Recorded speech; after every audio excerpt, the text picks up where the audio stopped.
paradise won't change your mind. Can't shape the lights. I'll take the chance and roll the dice. So we got one stamina upgrade, which seems to be doing jack shit. One strength upgrade, which is helping a little bit. And then all these powers that we could potentially... Force Shield looks like it's going to be really cool, so I might buy that eventually. But, yeah. Oh, and how do I... Oh, there. Haha! I will fight you. So, yeah, welcome back, everyone. We are on the trap elevator. The requisite elevator stage, because you can't have a brawler without an elevator stage. Of course not. Which are essentially just fight waves and waves of dudes until the elevator decides that it's suddenly going to be where it needs to be. Yep. And heal, and then you kill more dudes. Such dude slayage. Such dude slayage. I can't think of a single brawler that I've played that does not have an elevator stage of some variety in it. Did Scott Pilgrim? Yes. It wasn't an elevator per se. No, it was. It was the elevator going into the club.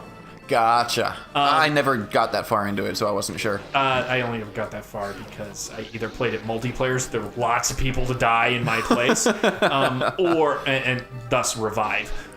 Or I would enter the Power of Love cheat code and get the Love Sword, which is just brutally efficient. Would be the... Oh, thank you. Back to tanks. Okay, so that's showing me that there's stuff falling from the ceiling, and I do not want to hit it. I think it's also showing that the tanks are destructible. Possibly. Ow, ow, ow. Oh, these ones are different because they are green. That is truth. No, heal, away, heal, and away, and we're going to kill you all. Ha ha ha. And then we're gonna heal. And we're gonna pick up this force power. We're gonna heal some more. All right. So one thing that we've kind of touched upon before, Chris, is our feelings on. Oh, I can force push them to blow them up. Achievements and trophies and stuff like that. Did you know? No, this is not a Did You Know gaming. There's a program that can be run on most emulators that adds achievements into old retro games. That is pretty cool. So, I mean, if you pull it up, it might have... I know that it has it for most... But they're fan-made achievements, obviously. Gotcha. So they... I think if you search retro game achievements or something like that. But it adds achievements. So my main question for you is... Oh, God. I'm getting hunted. Oh, and I cannot kill this thing. What achievements, if any, or how do you feel about achievements? I mean, I love achievements. Some of them are a giant pain in the ass, I will absolutely admit. But overall, I absolutely love achievements. Yeah, so... God damn. Hold on. Let me get through this section. I mean, do you feel that there's like a right way and a wrong way to do achievements? Because that's... Seriously, I died because of bullshit reasons. Anyways, I feel that there's like a right way and a wrong way to do achievements. Oh, absolutely. I like, so, like, the Deus Ex games. They have achievements they're kind of a mixed bag of them. Yeah. But they have achievements. Since that game has a stealth system and also a way to knock people out as opposed to killing them, that one has a pretty cool mix of achievements. I like the ones that are like, oh, here, I'm going to challenge you to have a slightly different play style to this game so that you get more replay value out of it. And what I'm talking about is on Deus Ex they have like the pacifist style ending or not ending, but like the pacifist achievements. Or go through the game without killing anyone. Yeah, you could still knock them out, and you still blow up robots, which, because robots aren't people in that game. Heal. Sorry. Robots aren't people in that game. Although that is up for debate. That's the central tenet of the game is, at what point do you stop being a people? And then they also have the Foxiest of Hounds, I believe, poking fun at Metal Gear Solid. The get through the game without setting off any alarms. Yes. Stuff like that. But at the same time, it also has really bullshit achievements in it. Things like, hack X amount of things. Yes. Without or kill, not kill, but like use such and such ability X amount of times. I find those style of achievements to be really kind of bullshitty. Yes. And I want to say one of the worst games for that is actually the original Mass Effect. Yes. With its my god, complete. To get a platinum on that game, you are absolutely required to do everything in the game 3 times. Chris was holding up his fingers to indicate his disdain and the number 3. Yes. Yeah. If you couldn't hear it in his voice, we will inform you that is what he.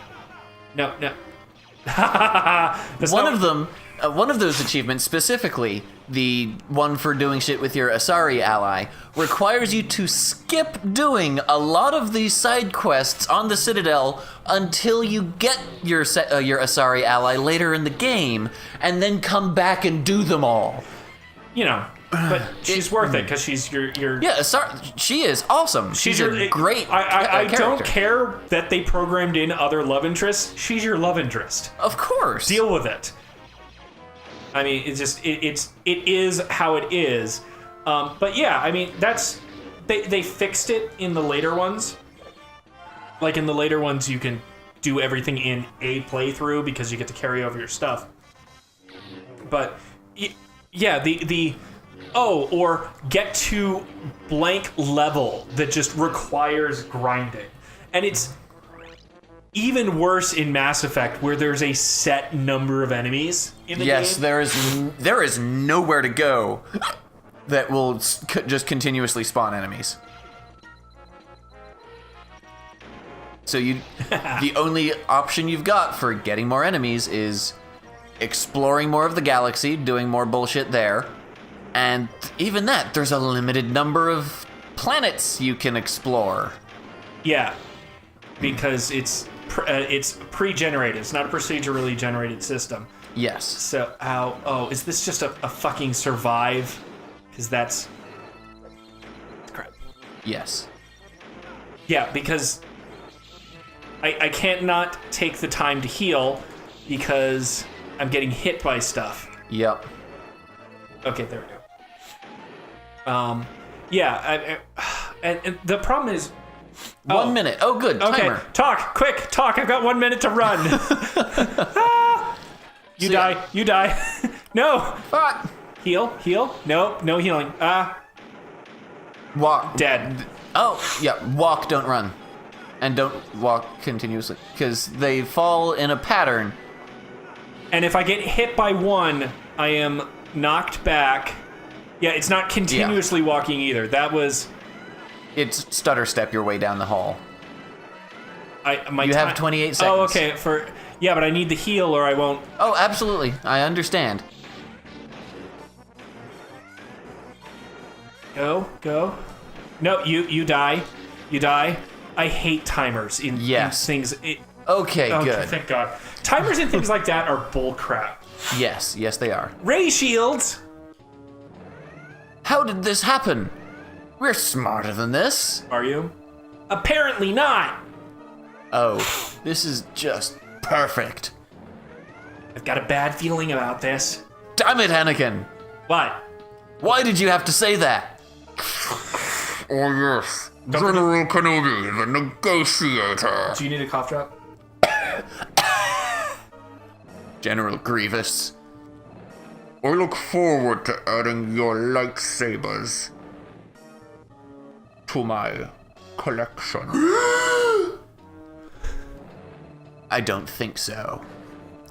There is no escape, Jedi Grievous. scum. Now, Anakin! Oh, we can break them.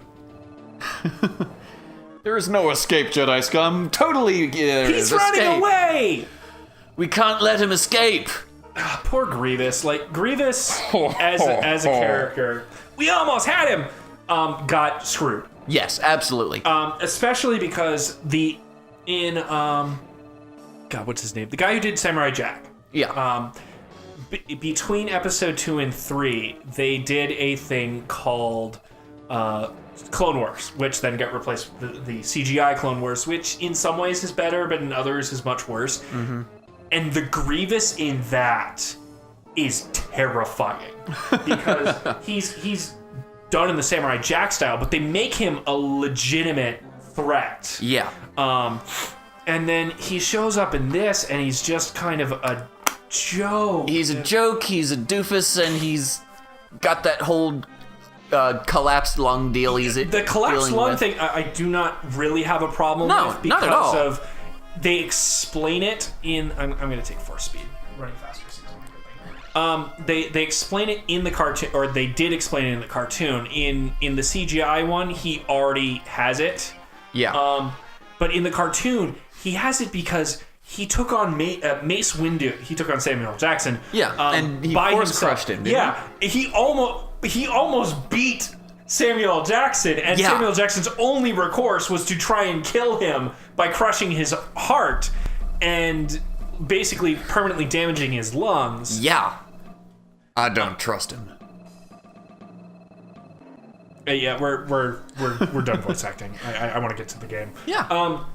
I just felt like saying that one line. It's all good. Prophecy misread. It could have been. Except for Yoda, because goddamn Yoda. So, no. Another mission we have for you.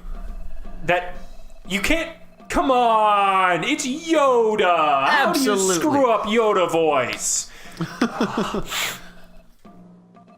Oh god, Mace Windu is pissed. Look at that face spread. He has the Samuel L. Jackson scowl. Yeah, but see, the thing was, Mace Windu was not scowling through most of the actual movies. Agreed. Except for when he got, Force Lightning to death. I mean, anyone would. He didn't get Force Lightning to death. He got Force Lightning out a window and then fell to the pit that was the planet because he's a Jedi. He's a Jedi, and he thought he was safe until that window broke. Until that window broke. Right, because as soon as two Jedis enter a pit, one Jedi leaves. I mean, it's just, or two Force users enter a pit. Yep. One leaves.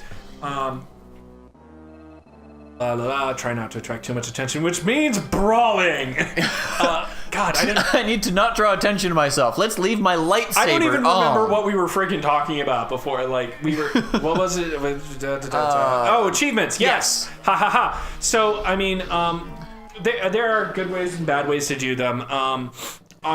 Honestly, some of the games that piss me off the most with achievements are freaking visual novel games, because they always you can't reflect the electroblast. The electroblast, and you also end up getting stun locked with them, which is there. bullshit. Yep. And of course there's a box tank now after I've used all my force power on healing. Yes. I'm paying attention. Yup, that's me, the guy who pays attention in video games. Because the visual novel ones are almost always get every ending, unlock every, unlock all character art that's usually, done separately from the actual endings, and just... Yeah. It's such a pain in the butt to do. I don't mind those personally, but I will fully admit that they are a pain in the butt. Well, I know that they are. The thing, and that's actually, it's partly what keeps me from playing most visual novel games. If a visual novel game has an achievement system, I'm probably not going to play it. Yeah. Just because most of the time I'm like, well, unless it's done in the style that Telltale Games does their achievements, which are effectively play through the game in the way you want to play the game, and all our achievements are related to actually playing the goddamn game. And wow, okay, give me health. This guy is positioning himself in such a bullshit position. Yes. Out. Yep, I'm dead. But yeah, that's part of the reason that I preferred to play the Zero Escape games entirely on the DS, because the DS doesn't have an achievement system. Well, see, the other thing about the Zero, or at least the Zero Escape games after Virtue's Last Reward. Zero Time Dilemma. Yeah, Zero Time, and well, no, sorry, after 999. So Gotcha. it's Virtue's Last Reward and Zero Time Dilemma, and anyone that Access Systems has actually made, has made since then, they have the choice chart that lets you, you've completed something, you can now go back in this chart and make a different choice, as opposed to a lot of other visual novels want you to make all the choices, or you have to pick every choice, and a choice that you make at the very beginning, like choice 1 that you make can affect choice 20, but choices 2 through 19 have to be the same. Yeah. And that's super aggravating. Absolutely. And that is one thing that 999 did. That is the only thing, really, that 999 did that drove me up the wall. It didn't give you any kind of ability to bounce between scenes backwards and everything, because they hadn't introduced the whole time thing that they introduced with Virtue's Last Reward. I'm supposed to stay out of its way while avoiding these mines. Like, this is kind of silly. Crazy. And there's missiles. And he shoots missiles. But yeah, in order to get all of the endings for 999, you had to play through the game, puzzles and all, 3 times. I'm sorry, more than 3 times. I think it's like 5 or 6 times. And you had to do all of the puzzles every time. They didn't do what Zero Time Dilemma and Virtue's Last Reward did, where if you've completed a puzzle, you can just skip that room. In 999, if you want to get a different ending, you have to do all the puzzles again. And some of those puzzles were a pain in the butt. Well, I mean, to be fair, some of the puzzles in Virtue's Last Reward were kind of a pain in the ass. But you only had to do those ones once. That's true. Well, unless you wanted the alternate stuff. Okay, we escaped the heavy death machine, so we will join you next time, folks, where we will bitch about something else, I guess. Yeah, probably. It's what we do a lot. Yeah. All right, bye, everyone. Like I'll never die. I lose my head in the starry skies. Can't chain you down.